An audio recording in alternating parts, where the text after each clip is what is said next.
எனக்குன்னு ஒரு ஸ்பெஷலாக ஒரு அல்வா பண்ணுவாங்க. கோதுமை மாவில் நம்ம வீட்டுக்கு சப்பாத்திக்கு செய்கிறோம் பாருங்கள், அந்த கோதுமை மாவில் அது எப்படி செய்கிறதுன்னு இப்போ உங்களுக்கு காட்டுறேன் பாருங்கள். அதுக்கு முதல்ல நல்லா நெய் நிறைய தாராளமாக ஊற்றிக்கோங்க. ஊற்றின நெய்யில் முதல்ல முந்திரி பருப்பு,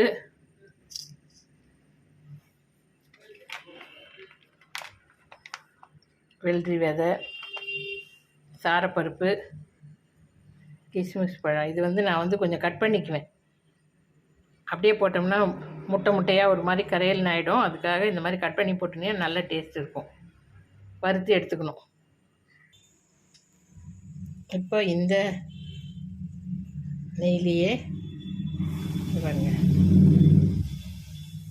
இந்த மாதிரி நம்ம வீட்டுக்கு யூஸ் பண்ணுற கோதுமை மாவு ஸ்லோவாக நல்லா வறுத்துக்கணும். பச்சை வாசனை போகிற அளவுக்கு நல்லா வறுக்கணும். பொறுமையாக வருங்க, ஒரு 5 நிமிஷம் ஆகும். அது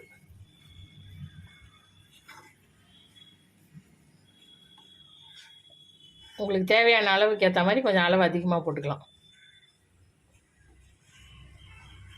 பாருங்கள், மாவு நல்லா வறுபட்டு வாசனை வருது. கண்டிப்பாக 5 நிமிஷத்துக்கு மேலே வறுக்கணும். அப்போ தான் இந்த பச்சை வாசனை போய் நல்ல கோதுமையோட பிஸ்கெட் மாதிரி ஒரு வாசனை வரும். அப்போது பால் ஊற்றி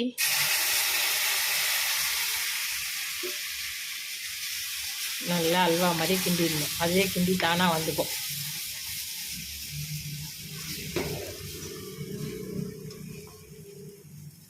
வந்துடும்.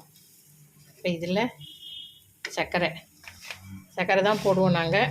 அது என்ன ட்ரை பண்ணுறவங்க வேறு எதுனா போட்டு ட்ரை பண்ணி, வெல்லம் போட்டு ட்ரை பண்ணி பாருங்கள்.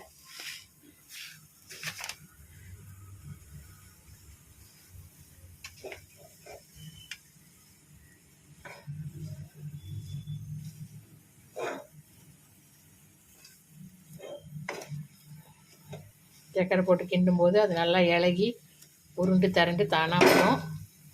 நல்லாயிருக்கும் பார்க்குறதுக்கு.